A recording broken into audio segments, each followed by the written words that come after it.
సమావేశమై ఉన్నాము. అందరం కూడా మనసులో ఉన్న కోరికలన్నీ కూడా చెప్పుకుందాము. ఏ సంకల్పంతో స్వామీజీ వారి యంత్రం చూపిస్తారు. నమస్కారం చేస్తుంది. గోవింద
ఆవాహితాభ్యో దేవతాభ్యో నమో నమః. నీరాజనం సందర్శయామి.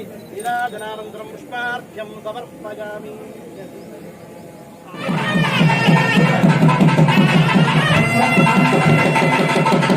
చెప్పేవాడే దత్తాత్రేయ స్వామి.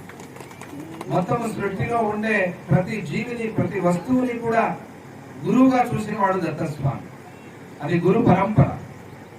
మనం ఎక్కడి నుంచి, ఎవరి నుంచి అయినా కూడా నేర్చుకోవాలి. నేర్చుకోవడానికి ఎంతో ఉంటుంది.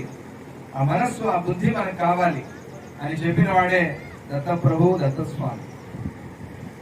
ఈ శతమానంలో దత్తాత్రేయ స్వామిని గురించి ఇంతగా ప్రచారం చేసిన వారు మన పూజ్య గురుదేవులు గణపతి సచ్చిదానంద స్వామిజీ వారు తప్ప వేరే ఎవరు లేరు అని చెప్పవచ్చు. ఎందుకు దత్తస్వామిని ప్రచారం చేస్తున్నారు అంటే స్వామిది అవధూత తత్వం.